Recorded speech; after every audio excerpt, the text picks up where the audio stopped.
ನಮಸ್ಕಾರ ಎಲ್ಲರಿಗೂ, welcome back my YouTube channel. ಯಾರೆಲ್ಲ ಫಸ್ಟ್ ಟೈಮ್ ನೋಡ್ತಾ ಇದ್ದೀರಾ ದಯವಿಟ್ಟು ನಮ್ಮ ಚಾನಲ್ನ ಸಬ್ಸ್ಕ್ರೈಬ್ ಮಾಡ್ಕೊಳ್ಳಿ ಅಂತ ಹೇಳ್ತಾ, ನಾನು ಇವತ್ತು ಹೆಬ್ಬಾಳದಲ್ಲಿರುವ ವೆಂಕಟೇಶ್ವರ ಸ್ವಾಮಿ ದೇವಾಲಯಕ್ಕೆ ಕರ್ಕೊಂಡು ಹೋಗ್ತಾ ಇದ್ದೀನಿ. ಇವತ್ತು ವೈಕುಂಠ ಏಕಾದಶಿ ಇರುವುದರಿಂದ ಏಕಾದಶಿಯ ಪ್ರಯುಕ್ತ ದೇವಸ್ಥಾನಕ್ಕೆ ವಿಶೇಷ ಅಲಂಕಾರ ಕೂಡ ನಡೆದಿದೆ. ನಾನು ಇವಾಗ ಎಂಟ್ರೆನ್ಸಿಂದ ಮುಂದೆ ಹೋಗ್ತಾ ಇದ್ದೀನಿ.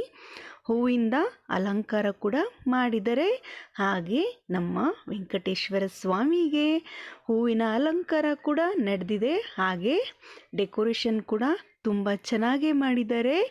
ಮತ್ತು ಅದರಿಂದ ಮುಂದೆ ಹೋದರೆ ದೇವಸ್ಥಾನದ ಆಚೆ ಹೂವಿನ ಅಲಂಕಾರದಲ್ಲಿ ಚೆಂಡು ಹೂವು ಮತ್ತು ಕಲರ್ ಹೂವದಿಂದ ಅಲಂಕಾರ ಕೂಡ ನಡೆದಿದೆ.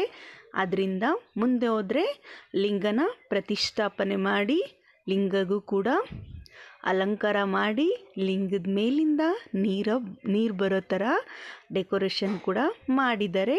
ಅದರಿಂದ ಮುಂದೆ ಹೋಗ್ತಾ ಇದ್ದರೆ ತುಳಸಿ ಕಟ್ಟೆ ಇದೆ ಅಲ್ಲಿ. ಅದರಿಂದ ಮುಂದೆ ಬಂದ್ವಿ. ಅಲ್ಲಿ ನಮ್ಮ ಹನುಮನ ದರ್ಶನವನ್ನು ಮಾಡಿ, ಹನುಮನಿಗೆ ವಿಶೇಷ ಪೂಜೆ ಹಾಗೆ ನಮಸ್ಕಾರ ಕೂಡ ಮಾಡಿ, ಹಾಗೆ ನಮ್ಮ ಗಣೇಶನ ಬಿಡೋಕ್ಕಾಗುತ್ತಾ, ಮುಂದೆ ಬಂದ್ವಿ. ನಮ್ಮ ಗಣೇಶನ ದರ್ಶನ ಕೂಡ ಮಾಡಿದ್ವಿ. ಗಣೇಶನಿಗಂತೂ ವಿಶೇಷ ಅಲಂಕಾರ ಮಾಡಿದರು. ನೋಡೋಕ್ಕೆ ಎರಡು ಕಣ್ಣು ಸಾಕ್ತಾ ಇರಲಿಲ್ಲ.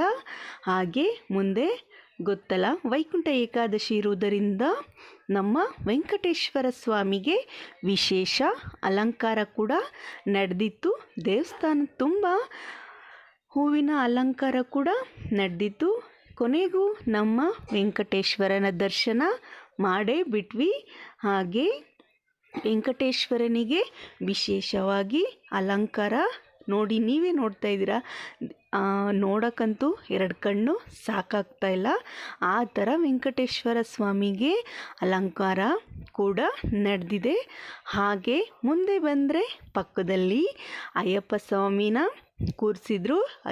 ಇವತ್ತು ಅಯ್ಯಪ್ಪ ಸ್ವಾಮಿಯವರು ಏರ್ಮುಡಿ ಕಟ್ಕೊಂಡು ಅಯ್ಯಪ್ಪ ಮಾಲೆ ಹಾಕ್ಕೊಂಡು ಇವತ್ತು ಅನ್ನದಾನ ಏರ್ಪಡಿಸಿದ್ರು.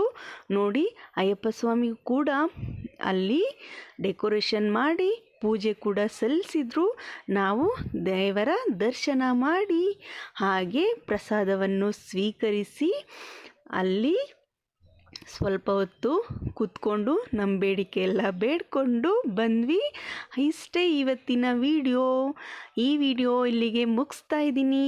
ಎಲ್ಲರಿಗೂ ಥ್ಯಾಂಕ್ ಯು ಸೋ ಮಚ್. ಧನ್ಯವಾದಗಳು.